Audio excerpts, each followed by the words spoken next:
Well, here we are. We made it. Final episode of my MCU movies ranked from least best to best series. If you missed any of the previous videos, please be sure to check them out before watching this one. I will leave the links to those in the description down below.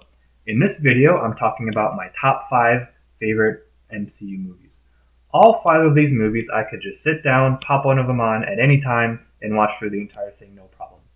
These movies are so good, I could include some of them in my favorite movies of all time. I enjoy them that much. As always, slight spoiler warning for anyone watching who might not have seen any or all of these movies. And with that out of the way, let's finish our countdown. Starting our top 5 is Spiderman Homecoming. Now, honestly, I didn't expect to rank this movie as highly as I did when I started my MCU watch through a few months ago. I mean, I know I liked this movie, but I didn't remember it being so gosh dang enjoyable. Tom Holland, I think, was basically born to play Peter Parker. He fits the role perfectly. Michael Keaton is great as a Vulture because he's basically just a guy trying to provide for his family who feels he's been slighted by the world, which kind of makes the audience empathize with him. And there's a plot twist later in the movie involving his character, which I won't get into now, but that only serves to kind of add a little bit of something to his role. But perhaps the best thing about this movie is the absence of the Uncle Ben storyline.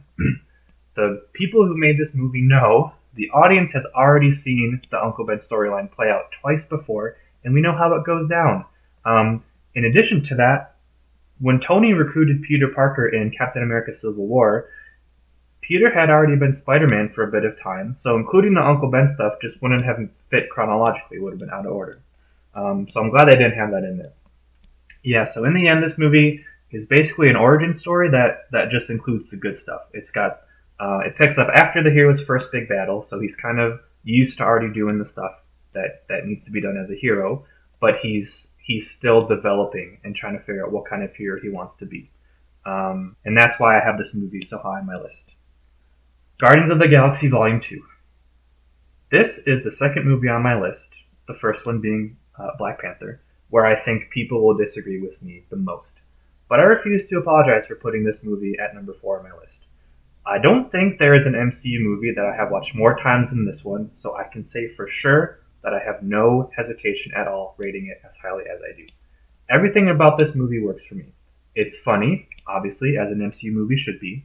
This movie also features one of my favorite movie sequences, not just of the MCU, but of all time, when there's Yondu, Rocket, and Baby Groot are trying to break out of basically a jail cell on Yondu's ship after being captured. That whole scene is just fantastic. And one opinion that I didn't have the first time I saw this movie, but I now know for sure it is true. This movie has a better soundtrack than the first Guardians of the Galaxy, and I will not be convinced otherwise. The song Brandy, just like Ego says in the movie, I think might just be Earth's greatest musical composition. But one tiny issue I did have with the film is that in the end of the movie, Peter Quill basically says out loud like what the theme of what the lesson of the movie is while he's giving a speech, and it's like, yeah, we already knew that. The audience already knew that. You didn't have to tell us. But that's an insignificant problem compared to the brilliance of the rest of the film, which is why I have Guardians of the Galaxy Volume 2 in at number 4. At number 3, taking home the bronze medal, it's Thor Ragnarok. Before watching this movie during my watch through, I already knew that Thor was my favorite Marvel character, and this movie only cemented that opinion. Taika Waititi, the director, taking Thor from being kind of like just a melodramatic dude in a cape to being a quick-witted, somewhat aloof hunk, might have been the best decision Marvel has ever made. I've seen enough Taika Waititi movies since watching this one to realize how much all over this movie his style is. The dialogue is quick, the humor is dry, none of the characters are really like super smart, but they all make decisions that make sense. Now that kind of humor and dialogue doesn't work for everyone, but for me, as I mentioned in a previous video, that works for me perfectly. There are a couple points in the film where they sacrifice like the weight of an emotional moment for a quick joke, but that only happens maybe once or twice, and I'm willing to look past it because the humor works every other point in this movie. This movie is very aesthetically pleasing, which was not necessarily the case with the first Thor movies, especially the first one. And the score in this movie, the kind of techno beat that they go for, creates a vibe that's unlike anything else in the MCU. Oh, and the Immigrant Song by Led Zeppelin is used to perfection a couple times in this movie as well. So although Ragnarok and Guardians Volume 2, the previous movie on my list, are not my two favorite MCU movies, I do think they are the two that I am most easily able to just sit down and watch whenever I want to. They are that enjoyable. Now, moving on. If Disney wasn't so good at planning ahead, or at least if they didn't make their future plans public, Avengers Infinity War might have found its name at the top of my list. If audience had experienced the ending of this movie, not knowing that there was already another Avengers movie being made, that would have been a game changer.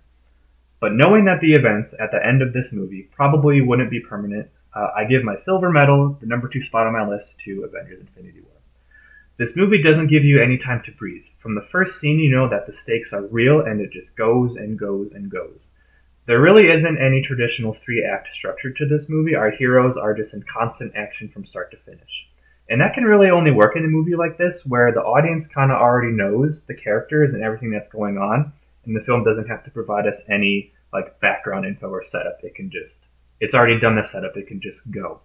And I want to applaud whoever edited this movie. The pacing is great, and in particular, I want to highlight there's a part of the movie where we have some of the Avengers are in Wakanda getting ready to take on Thanos' army, and we got a couple others with Thor trying to get a new weapon from Nidavellir. And the way that it's cut from just one story to the next is done so well on screen, and it just builds up to this really great moment, which I think is Thor's best in the MCU, and probably just one of the best MCU moments in general. I won't spoil it here because I think it should be seen fresh if you haven't seen it. Ultimately, though, this movie is about Thanos and was only ever going to be as good as he was in this movie if he had a compelling story arc. And boy, does he. We're sympathetic to his problem, but we disagree with his proposed solution to that problem. I think Josh Brolin does a great job not only with motion capture, but also just some acting as well. I personally wouldn't have been offended if he had gotten nominated for some awards, but awards show hate superhero movies, so yeah. Anyways, Infinity War. Even though it is one of the longer MCU movies, I think is one of the easiest for me to watch. There isn't a slow moment in the film, and in the end leaves the audience craving the answer to what comes next. We want to know how is the ending going to be resolved, and that all is what puts it number 2 on my list. Whew, okay, we made it. The end of my list, the top of the heap. This last movie is not only my favorite MCU movie, but has become my favorite movie just of all time in general. And that movie is Avengers Endgame. This movie has ruined finales for me. This movie has become the gold standard to which I compare movie franchise finales as well as TV series finales. Everything about this movie is so emotionally satisfying.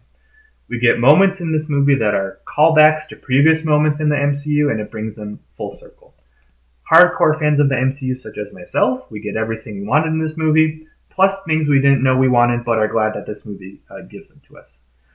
Something I also want to applaud this movie for is having fan service, but within the context of good writing. So, for example, there are a few moments just before the final big battle that involve Captain America. Again, I'm not going to spoil anything. And these moments are pure fan service, but they make sense in that moment. They are things that a person would do in that moment. At the same time, after the battle, as the movie's kind of winding down, there's a decision that has to be made by Captain America regarding his shield. Again, not trying to spoil anything. Now, if the writers were going pure fan service, they would have had Cap do one thing. But that would not have really made sense within the story that all of these movies have told overall, so he makes a different decision. It might not have been exactly what the fans wanted, but it made sense in the context, and I applaud the writers for being able to know the difference between just pure fan service and giving us what we want while still within the context of what the story is. Let's see what else. I definitely cried multiple times the first few times I watched this movie, and it still gets to me. I don't really shed a tear anymore, but, I get some swells inside of me. There's a part at the climax of this movie that's like a sad cry, like a super sad cry, and you'll know what I'm talking about if you've seen it. And then the very last scene in the movie gets me more of a happy cry. As I watch this movie more and more, I find myself more emotionally impacted by the very last scene in the movie than any other scene in the movie, and really any other scene in the MCU as a whole. Maybe it's just the simplicity of it. And again, I'm not going to spoil anything. It's the simplicity of it. Maybe it's the fact that we waited so long for that moment and never really thought we would get it. It's just the fact that we have this grand story in the MCU involving intergalactic beings, superpowers, and magic stones, and it ends how it does, just kind of with none of that really playing a role in the ending. I think it is just beautiful. Um, Minor critiques some people have is I think the first hour or so is kind of slow. The first hour or so is kind of slow. I disagree. For me, there's only about 10 minutes in this movie where it doesn't, not a lot happens. But then after that, I think the story gets going again, and I'm hooked from there until the very end. And that's why I have Avengers Endgame, not only as my favorite MCU movie, but my favorite movie of all time. And with that, we're done. There are all 23 MCU movies ranked from least best to best, according to me. If you stuck around for all 23, I want to thank you for being willing to listen to me talk about movies for that long. If you agree or disagree, I'd love to know your thoughts, so let me know in the comments down below. I don't really have any firm plans for what or when I'm going to post next on this channel, but please be sure to keep an eye out because there will definitely be stuff coming in the near future. Again, I want to thank everyone for watching. I appreciate your time, and I hope you have a fantastic day.